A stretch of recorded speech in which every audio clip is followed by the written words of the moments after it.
My name is Renee Caldwell, 41 years old, and after 17 years of building a life, a family, and a business with my husband, he stood on a stage and kissed his mistress in front of everyone. He thought I'd stay quiet. He thought I'd break. Instead, I made one call and turned everything around. Tell me where you're watching from and hit subscribe, because this story, you won't believe how it ends. I wasn't supposed to be at the mic. Gavin made that very clear. It's a quick investor pitch, babe, he'd said that morning, kissing my cheek with the same mouth that's been lying for months. I'll do the talking. You just smile and look stunning. I smiled. That's what I did. For 17 years, through late nights, tight budgets, and his wandering attention. I smiled. So I stood to the side of the stage in my navy dress and heels that were killing me. Clutching the revised design mock-ups, I stayed up reworking until 2 a.m. While Gavin got his beauty sleep. The small conference room was packed. Dozens of our top clients, family friends, local business owners we'd worked with for years. Our daughter, Callie, was seated near the front, fiddling with her bracelet. She hates these events. She came because she thought her dad would finally acknowledge her help on the teen design line she pitched. What a joke. Gavin adjusted his collar and stepped onto the stage, all smiles. That practiced charisma that reeled people in. It was on full display. I want to thank everyone for being here tonight. We've built something special these last 17 years. And while change can be scary, sometimes it's necessary. Wait. What? I tilted my head, confused. He hadn't mentioned a shift in direction. We just closed on 2 new projects. He'd said everything was full steam ahead. Gavin flashed his signature grin and motioned to the side doors. So tonight, I'm proud to announce a new creative partnership and a new chapter for me, both professionally and personally. The doors opened. She walked in. Blonde, tall, wearing a white silk jumpsuit like this was her wedding day. Fallon Reese, that walking hashtag. I'd seen her on Gavin's Instagram before, tagged vaguely at work events. I thought she was a PR hire, maybe an interior branding consultant, something harmless. She walked straight to him and kissed him, on the stage, in front of our clients, our friends, our daughter. A kiss, gasps, awkward laughs. I heard someone actually say, "Wait, what?" Gavin turned to the crowd, arm around her waist like this was some kind of fairy tale reveal. Fallon is more than just my partner in design. She's my partner in life. I'm leaving Renee for my real soulmate. We're launching Soul House, a rebranded luxury line focused on conscious living, modern energy flow, and emotionally intelligent spaces. It's time for something fresh, something that reflects where I am now. My body went cold. I looked down and realized I was still holding the design mock-ups. Our brand, our business. My fingerprints were on every part of it. His voice kept going, but I stopped hearing words. My ears were buzzing. My throat closed up. My legs started to move without permission. I stepped forward. "Gavin," I said loudly. The room froze. He turned, a flicker of irritation passing over his face before he smoothed it away. "Renee," he said, as if I were a distant guest crashing his dinner. "You're announcing this now? Here? In front of our daughter?" I didn't yell. I didn't cry. My voice was calm, which made it worse. Callie had gone pale. Her hand trembled in her lap. Gavin let out a small laugh. "Let's not make a scene." "A scene? You kissed your mistress on a stage you built with my money, using my designs under a company name that still legally belongs to me." Fallon's smile faltered. There it was. The silence. The realization spreading across the room. I turned to the crowd. Just so we're clear, Gavin Caldwell hasn't divorced me. This little soulmate circus you're watching? It's adultery, dressed up in Pinterest fonts. Someone in the back choked on their drink. Fallon blinked rapidly. I looked back at Gavin. "You could have told me in private. You could have spared Callie. But you wanted this to be a performance, a spectacle. You wanted me small." He shifted uncomfortably. I stepped up to the mic. So let me give you one last update as co-founder of Caldwell Interiors. The accounts are frozen. Legal proceedings begin Monday. Gavin, you no longer have access to the design portfolio or the brand assets. As of this moment, you don't even have access to your office keys. His jaw tightened. Renee, don't do this here. You did this here. Then I looked out over the room, familiar faces stunned into silence. Some whispered. Some avoided my eyes. I found Callie's face. She nodded. Just once, like she was proud, like she finally saw me. I walked off the stage, heels clicking like gunshots on the tile. At the exit, I turned around one last time. Gavin was frozen, mouth open, Fallon's hand slipping from his arm like even she knew the glow-up had backfired. I smiled, actually smiled, and said clearly, "You picked the wrong woman to betray in public." Then I walked out, straight to my car, and made one call. Not to a friend, not to my mother, not to a therapist. I called my lawyer, because if Gavin wanted a performance, he was about to get a masterpiece. People always ask, "Did you see the signs?" Yes, I did. I just didn't want to believe what they meant. 17 years ago, I met Gavin at a real estate conference in Asheville. I was fresh out of UNC Charlotte, working 80-hour weeks at a small architecture firm, hungry to prove myself. He was already in sales, charming, driven, and too smooth for his own good. I should have run the first time he called me firecracker in front of his friends. But instead, I married him 2 years later. I put my career on hold when I got pregnant with Callie. Gavin said, "We don't need two people burning out at once. Focus on the baby. I've got us." So I did. I stepped back. I stayed home. I handled diapers and deadlines, nap schedules, and the business books. And Gavin built Caldwell Interiors with my designs, my ideas, my vision, while I stayed invisible in the background. At first, it worked. We were partners. He'd charm the clients, and I'd bring their dream homes to life. He gave credit, publicly at least.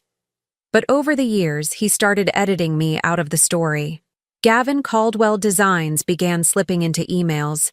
Photos of his face, his quotes, his creative genius filled the website. My name vanished from the About page. I let it go. For Callie, for the house, for the promise that we were a team. But the cracks were there. He started working late more often, got defensive if I asked questions, switched passwords on shared accounts, then claimed it was for security. He became obsessed with social media. Every photo was curated. Every caption had a motivational quote he didn't live by. Then Fallon started showing up. At first, she was just a consultant, someone he met at a marketing panel. She was younger, prettier, but so transparent I thought he'd get bored in weeks. He didn't. Callie saw it before I did.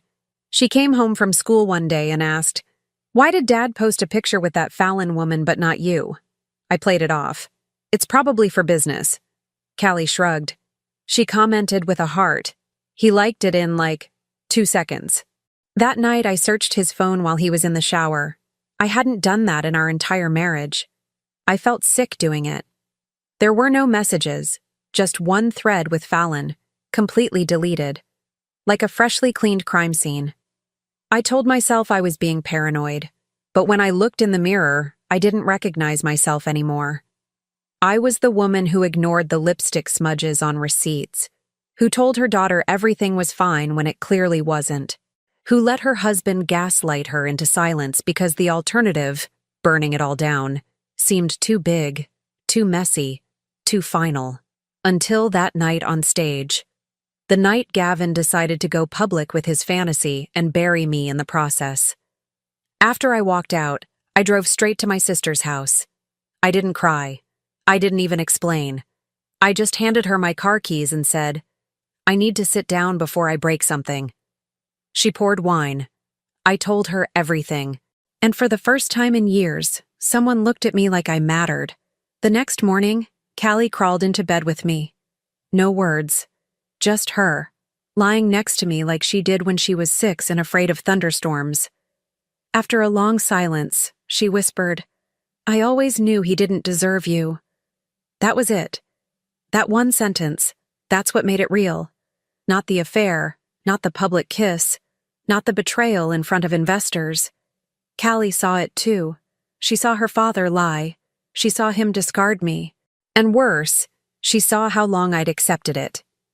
I realized then, if I didn't fight back, if I didn't show her what self-respect looked like in real time, she'd carry this into her own life, into her own relationships. I couldn't let that happen.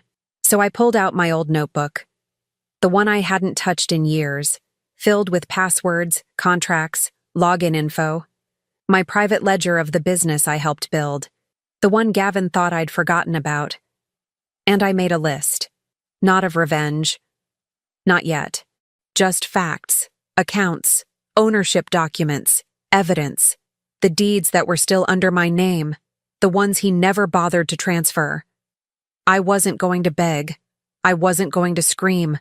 I was going to reclaim everything he thought he could walk away with. Not for spite, not for pride. For me. For Callie. For the 17 years I gave him, thinking we were in this together. And now? We're not. We're not anything at all. There's a quiet moment after betrayal, when the shock wears off but the rage hasn't landed yet. That's where I lived, for about 4 hours. Then I got to work. The first thing I did was go home, alone. Not to cry, not to pack, to document.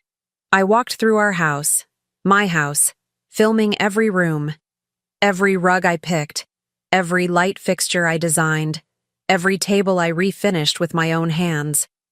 I narrated it like a walkthrough for a new client. This is the formal dining room. French farmhouse table, oak legs, custom stain. He told me it was too rustic chic until a client complimented it, and then he said it was his idea. I sent the footage straight to my lawyer. The second thing I did was open the safe behind the bookshelf, the one Gavin thought I didn't know the combination to. He always thought he was subtle, like I wouldn't notice him looking over his shoulder when he keyed it in. Please. Inside were 3 things that mattered: a flash drive labeled Legacy Projects, our marriage license, and the deed to our house, still in both our names. I took all 3. Then I called our financial planner, told her to freeze every joint account, effective immediately. I didn't yell.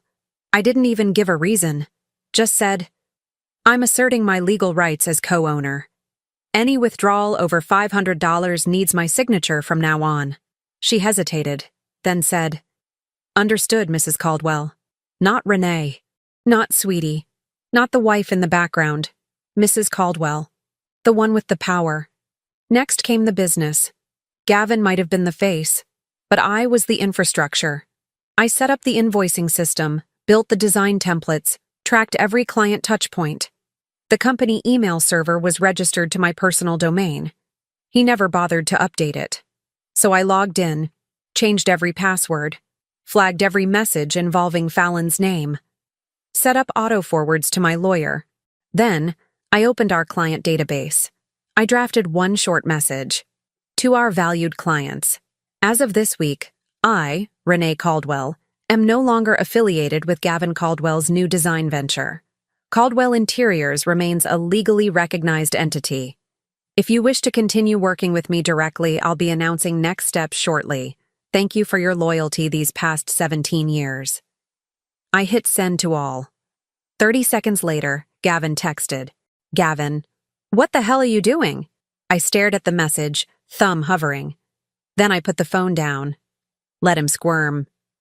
While he was busy chasing likes on his new Soulmate launch, I drove to our staging warehouse, my warehouse.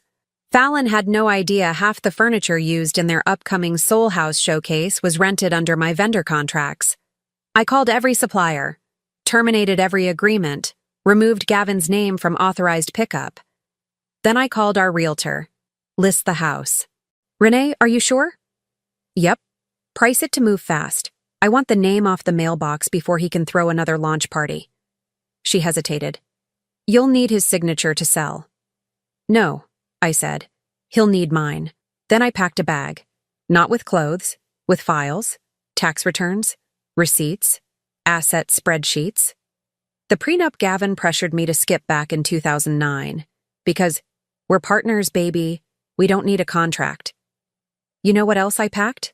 The necklace he gave me on our 10th anniversary. I found the receipt 3 months later. It was from a liquidation store.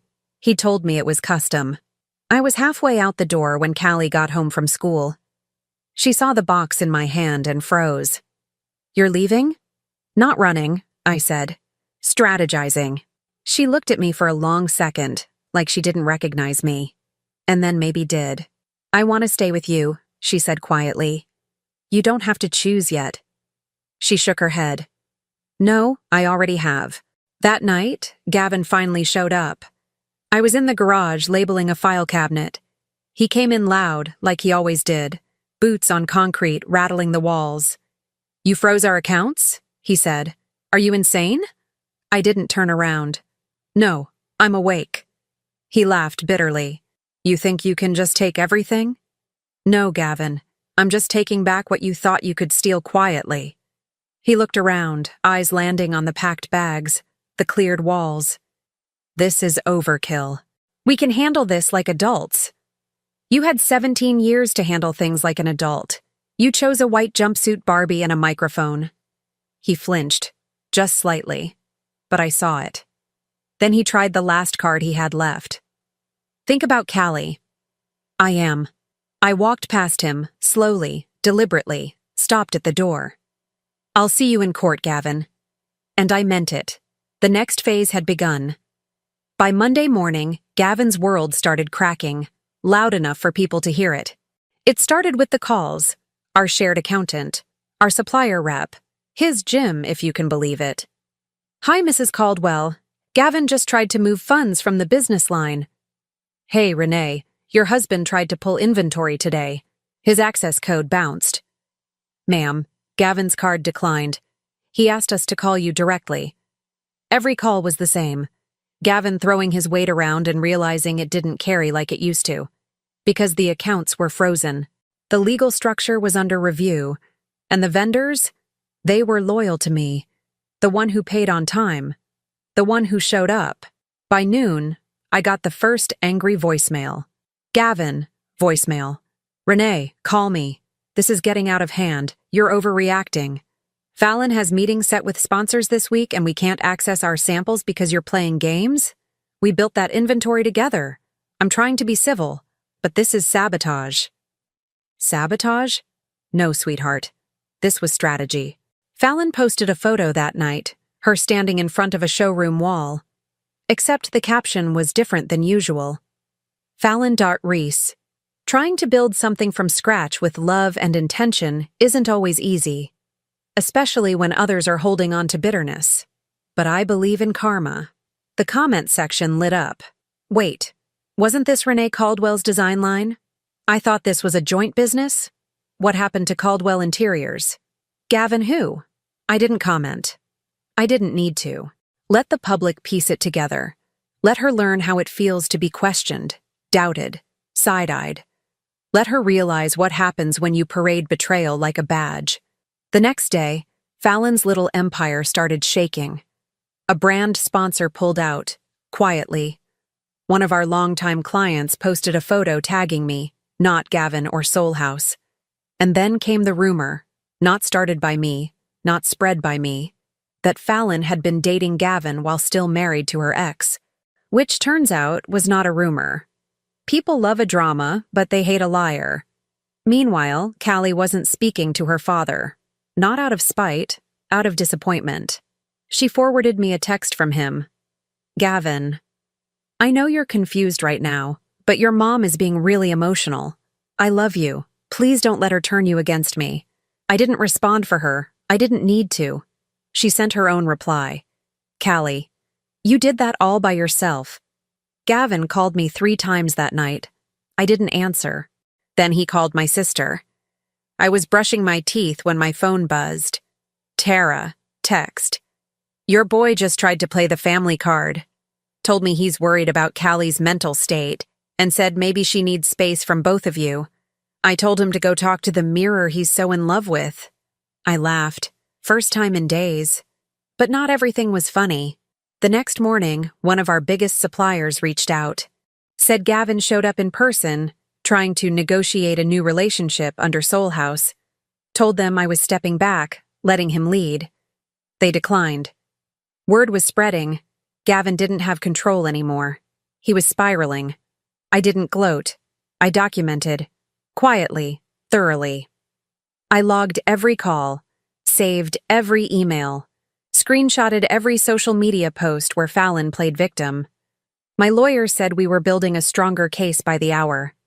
By the end of the week, Gavin tried texting me again. Gavin, this is getting nasty. I think we need to sit down and talk like adults. Call me. I sat on the message for a full day before replying. Me. I have nothing to say that my attorney won't say better. His response came fast. Gavin, don't do this. You're not that person. You're not cold. He was right. I wasn't cold. I was calm. And calm is what you become after the fire burns through and there's nothing left to burn. I didn't plan to see him that night. I didn't plan any of it. But that's the thing about consequences. They don't always wait for your invitation. It was Callie's choir showcase. A local fundraiser, small town style, folding chairs, string lights, parents balancing phones on their knees to record. Gavin hadn't RSVP'd, at least not to me, but I should have known he'd show. I was already seated when I saw him walk in. Late, of course, Fallon on his arm, wearing a dress 2 shades too loud for a school event. They stood near the back. I turned away. Callie sang beautifully. Her voice shook a little during the solo, but she didn't miss a note. I clapped hard when it ended. Gavin didn't. Fallon was too busy filming herself, not the stage. After the show, I stayed back to help take down some of the decorations. Mrs. Levitt, one of the moms, handed me a bundle of string lights and whispered, "You handled that like a pro, Renee." I didn't ask what she meant. I just smiled and kept wrapping cords. Then I heard my name. Too loud. Too performative. Too Gavin. "Renee! Got a minute?" I turned. Parents turned too. Mrs. Levitt froze next to me. Gavin was already walking toward me like this was a red carpet event. He smiled like nothing had happened. Fallon stayed behind, pretending to be interested in a PTA bake sale poster. "We really need to talk," he said. I didn't move. About what? He dropped his voice like it would make him seem reasonable. About all this. The money. The business. You've made your point. Loud and clear, but you're not thinking long term. I blinked slowly. I'm sorry. Are you advising me now? He looked around like he wanted to keep things civil, which was rich, considering he'd humiliated me in front of a full room not 2 weeks ago.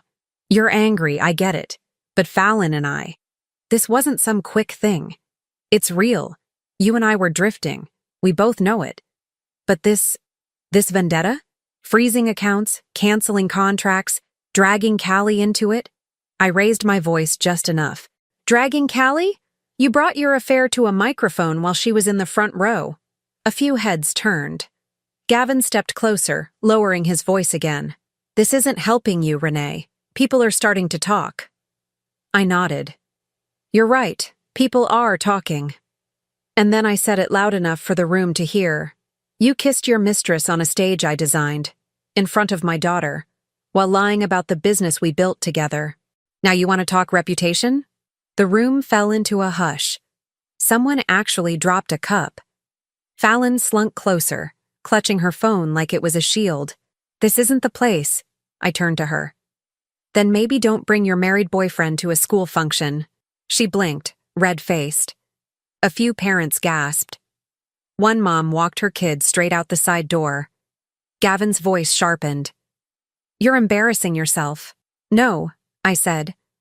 I'm correcting the narrative you tried to write without me. Then I turned to the room, not for drama, but because I was done hiding. For those wondering, yes, Gavin cheated. Yes, Fallon knew. And yes, they both thought I'd be too quiet, too civilized, to ever say it out loud. Consider this me being uncivilized. You could hear the air shift. Someone in the back muttered, "Wow," and then it happened. Mr. Green, local contractor, father of twins, longtime collaborator of ours, walked up to me and said, "We're pulling our project from Soul House. If you're taking clients again, let me know." I nodded. "I am." Fallon's mouth opened, then shut. Gavin's face was bloodless. I leaned in just slightly and whispered, "You built this mess. You lit the match. I'm just the smoke alarm." Then I stepped away, heading for the door. As I passed Fallon, she hissed, "This is so immature." I stopped, smiled. Immature is thinking you can steal a life someone else built and not pay the price. And that was it. My mic drop moment. Later that night, a clip surfaced. Someone had recorded it. The confrontation, the one-liner, Fallon's stunned silence. It spread through town, then beyond. The caption? Built by Renee. I didn't post it. I didn't need to. By the next morning, Soul House lost 3 contracts. A designer Gavin hired quit mid-project. Sponsors started quietly pulling back. And Fallon? She made her account private. The first time someone tagged me in the viral post, I didn't even open it. I was halfway through sorting donation boxes in the garage when my phone buzzed. Again and again. By the 3rd ping, I checked. It was a screen recording. Gavin, Fallon, a voice memo, and a hashtag that had started to gain traction overnight. Soulmate scam. I hit play. Fallon's voice was unmistakable. Sharp, annoyed, halfway whispering. "No, Gavin, I didn't agree to go all in with no prenup." "Are you insane? I don't care what your lawyer said. If Renee drains you, I'm not signing up to babysit your debts." Pause. Then Gavin, flustered. "It's not like she can take everything. She's not ruthless." Fallon. "She froze your accounts in one night and turned your vendors against you. That's ruthless." Another pause. Gavin. "She's just mad. Once this settles, she'll back down. She doesn't want to be seen as bitter." Fallon. "She already blew you up in public, babe. The bitter ship sailed. We need to focus on my brand. Your divorce drama is killing my engagement." Click. The audio ended. The video was posted by someone anonymous. No face, just captions. But it spread like wildfire. People loved it. Not the affair, not the drama, the delusion, the audacity of it. And the irony. Fallon, the self-styled emotional clarity coach, revealed as a status chaser terrified of a prenup. Gavin, once the polished husband businessman, exposed as clueless, arrogant, and completely unprepared. By noon, 3 different creators had stitched it on TikTok, breaking down the whole saga like a case study. One of them titled her video, "How Renee Caldwell Executed the Cleanest Revenge Plan I've Ever Seen." My name was trending, and I hadn't said a word. I didn't have to. Screenshots from Fallon's old coaching group started surfacing. Half-baked advice, shady payment plans, recycled quotes she'd pulled from Pinterest. An ex-client posted, "Paid $790 for Fallon's 6-week mindset reset, and all I got was a Google Doc and a prayer." Another posted PayPal receipts and accused her of ghosting after 2 sessions. The internet turned, swiftly, brutally. Meanwhile, Gavin tried damage control. He posted a video, just him, alone in what looked like a half-staged office, with too much echo and none of Fallon's filters. There's been a lot of speculation lately. I want to take a moment to acknowledge that mistakes were made. Relationships are complex. Fallon and I are navigating a transition, and we ask for privacy and compassion. The comments? A bloodbath. Did Fallon write this apology for you too? You humiliated your wife in public and now you want privacy? Be honest. Did Renee freeze your lighting budget too? Because this setup is tragic. He deleted the video within 2 hours. Too late. Screen recorded. Shared. Memed. And Fallon? She went dark. Deleted over 100 posts. Changed her bio from energy architect empowerment queen to just taking time offline. One creator made a split screen. Fallon's old quote, You attract what you are, paired with the voicemail where she called Gavin's financial situation not her problem. The caption? Then she attracted Gavin. I didn't laugh. Not out loud. But inside, I'll be honest, it felt like the scales were finally balancing. Not because people were cruel, but because truth finally had a microphone. And the best part? I never said a word publicly. Not once. I let them talk. They did the damage all by themselves. Even our mutual acquaintances, the ones who sat on the fence, who didn't want to get involved, started reaching out quietly. I had no idea it was that bad. You always handled things with so much grace. If you ever go solo, we'd love to work with you. I didn't reply to most of them. I was busy. My lawyer and I filed the formal business split paperwork. I retained full rights to the Caldwell Interiors brand. Gavin was forced to rebrand again. Soul House was on life support. Fallon had unfollowed Gavin on Instagram by Thursday. Callie noticed first. She showed me her phone at breakfast. Is that what a digital breakup looks like? I shrugged. Looks like a business loss to me. That night, Gavin texted. Gavin, we should talk. Things have gotten out of hand. I never meant for this to get so public. I stared at the message for a long moment, then replied, Me. You made it public the second you picked a microphone over a marriage. He didn't respond. And me? I didn't post a single thing. But the world was already listening. There's a kind of silence that only follows legal paperwork. Thick, final, undeniable. It came the morning Gavin was officially served. I was at my attorney's office sipping bad coffee, watching him flip through the final filing packet. Divorce, business dissolution, full financial disclosure, custody petition. Clean, he said, tapping the folder. Comprehensive. He won't be able to talk his way around this. Good. He didn't get to squirm out this time. That afternoon, Gavin called me 5 times, left 2 voicemails. Both started out polite and spiraled into panic. You're bleeding me dry. You don't need full custody. That's not fair to Callie. We can still fix the business, Renee. We don't have to burn it all down. But he'd already lit the match. I just refused to be the one holding it. The court date for temporary support was set. My lawyer filed for exclusive residential custody, citing instability on Gavin's side. Fallon's name was on the witness list, not because I cared what she said, but because her presence made everything worse for him. Gavin tried to push back, claimed I was weaponizing Callie. The judge read the social media transcript out loud, Fallon calling Callie moody in a now-deleted comment on some lifestyle post. Weaponizing? No.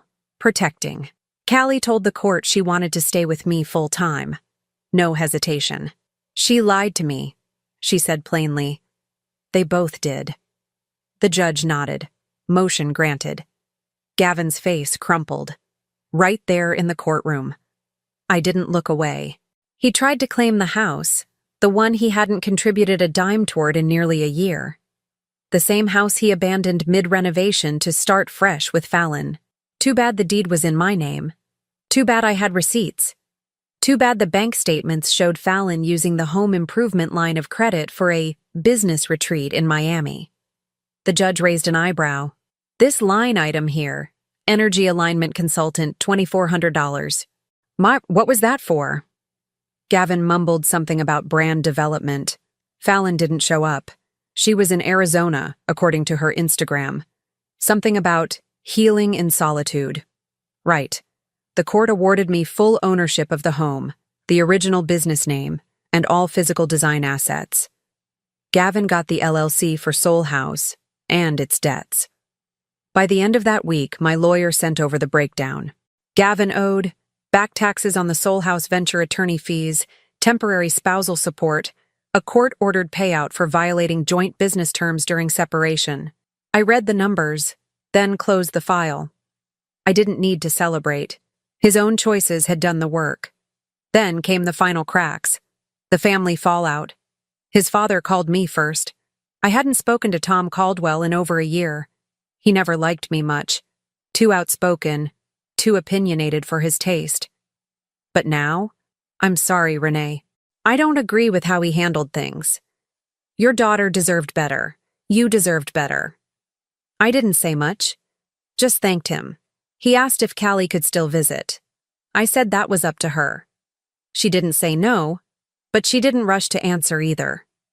A week later, Gavin's brother, the one who co-signed the original business loan with us back in 2012, pulled out of Soul House completely, quietly sold his stake to avoid being dragged under. Gavin was furious. He sent me a half-ranting email. You've poisoned everyone against me. Even my own family. No. He did that all on his own. I hadn't said a single bad word about him to his family. But betrayal has a smell to it. Even the people who love you can smell it when it's thick in the air. By the end of the month, Fallon was gone. Unfollowed Gavin, deleted all posts. Word was, she skipped out on the remainder of her lease and ghosted a few clients. Soul House quietly announced they were on hiatus. No refunds issued. Gavin tried to spin it, told someone at a networking event that he was pivoting into consulting. A week later, someone posted a screenshot of him on a freelance website offering branding services at half price. The caption? From Soulmate to Solo. I didn't laugh, but I did exhale. For the first time in months, I slept through the night. Not because I'd won, but because I was free. It was a Sunday afternoon, the kind where everything felt still. Overcast skies, quiet breeze, no reason to rush anywhere. I was in my new office downtown, finalizing a design board for a client when I got the message. Gavin, please, just one conversation, one real one, no lawyers. I stared at the screen, considering it. There was nothing left to negotiate. The ink was dry. The assets were split. Callie was with me. The home, the business, all mine now. Even the court had finally issued a cease and desist on Gavin using anything resembling our former brand. But something in me said, finish it. Not legally, not financially, emotionally. For good. So I replied, you've got 20 minutes. At the warehouse. The old staging warehouse was empty now, stripped of all the pieces I'd once curated. The walls still smelled faintly of cedar and paint. It was neutral ground, ours once, now nobody's. He showed up in jeans and a faded polo 5 minutes late. He looked smaller somehow, not physically, but something about him had deflated, like the shine he used to wear as armor had worn off for good. Hey, he said. I didn't respond. I just stood near the window, arms crossed. He walked closer, hands shoved in his pockets like a schoolboy about to confess. I know I'm the last person you want to hear from, he started. You're not wrong, I said. I've been doing a lot of thinking, and losing everything has a way of making you see things differently. You didn't lose everything, Gavin, I said. You threw it away. There's a difference. He winced. I know I screwed it up. But Fallon, she's gone. That whole mess is done. And when I think about who I was when I was with you, I was better then. We built something real, Renee. I laughed. Just once. Sharp. Flat. You built an illusion. I built the business, the family, the foundation. You built your ego. I didn't mean for it to happen like that. You mean you didn't mean to get caught? He paused, swallowed hard. I miss Callie. I miss you. I'd give anything to go back and do it differently. Of course you would, I said. Now that it's all gone. He stepped closer. But it's not all gone. We could maybe start again. Just talk. Go to dinner. No pressure. Just see. I blinked at him, stunned. You think this is about loneliness? He said nothing. I'm not lonely, Gavin. I'm peaceful. There's a difference you've clearly never experienced. His shoulders slumped, the last bit of pride draining out. I was stupid, he said. I let something good rot because I was chasing something shiny. I thought Fallon saw me. I thought she made me feel young again. But she just wanted what I had. No, I corrected. She wanted what I built. He nodded slowly. You're right. He looked around the warehouse, the cracked floors, the stripped walls. It's so empty now. That's what's left when you gut a place and forget to rebuild. He looked back at me. I don't expect you to forgive me. Good, I said. He hesitated, then asked, Is there any part of you that still loves me? I took my time answering. Not for drama. For truth. I loved the man I thought you were. The one who used to leave me notes in the kitchen. The one who knew how I liked my coffee without asking.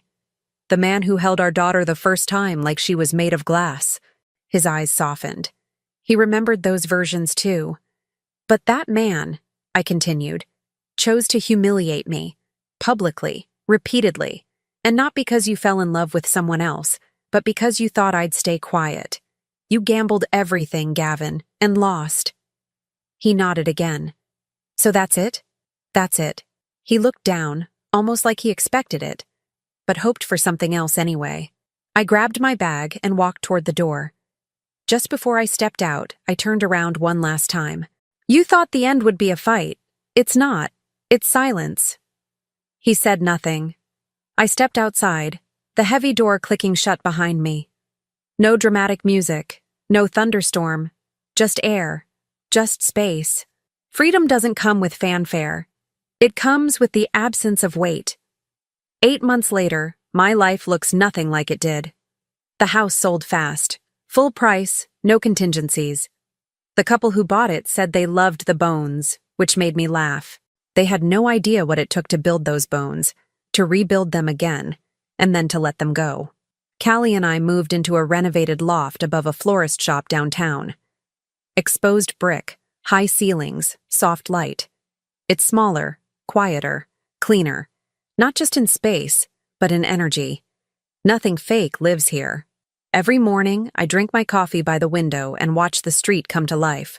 And for the first time in years, I'm not rushing. I'm not shrinking. I'm not waiting for the other shoe to drop. I launched my own firm, Renee Caldwell Design. Not flashy, not soulful, just honest, beautiful, functional design. Word got around fast. Clients I hadn't heard from in years started reaching out, not just because they liked my work, but because they respected how I carried myself. They said it like it was a secret. You handled everything with such grace. Translation. We saw what he did, and we saw what you didn't do. Beg, break, or burn everything to the ground. I didn't take a wrecking ball to the life we had. I just walked away from the rot and started building something better. From scratch. With my name on the door this time. Callie's doing better too. The girl who once avoided conflict like it was fire now calls out nonsense when she sees it. She started a small art account online, sells prints, writes her own captions. No fake positivity, just her, raw and funny and honest. She still sees Gavin, every other weekend, court-ordered. But she doesn't pretend anymore. She knows who he is now. That's not my burden to manage. It's theirs. As for Gavin, he's around. Sort of. Soul House folded for good. Website gone, Instagram deleted. The business account was flagged for financial inconsistencies. Not my problem. Last I heard, he was renting a 2-bedroom in a neighborhood he used to call starter territory. He's driving a leased truck now. His new branding agency never launched.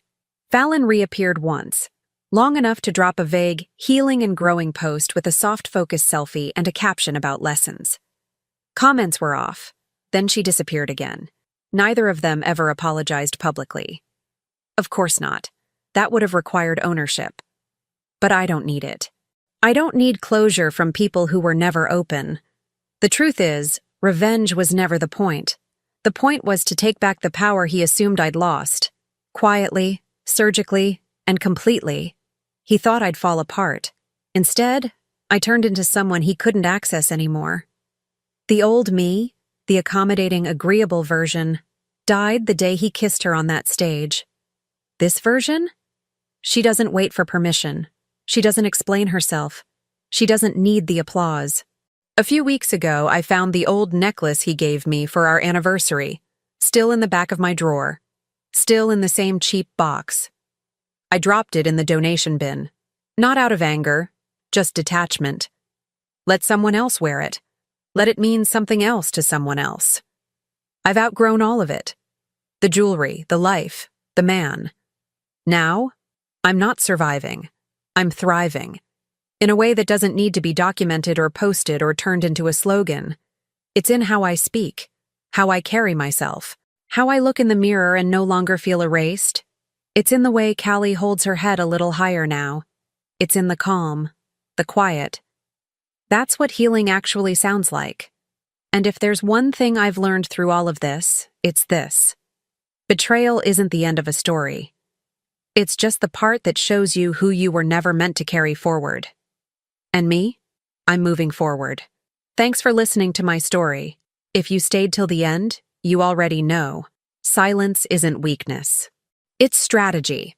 If you felt something while listening, hit that hype button to show some love. I'd really love to hear your thoughts or your own experiences in the comments below. Don't hold back. And if you want more stories like this, make sure to hit subscribe and tap that like button. It helps more than you know. See you in the next one.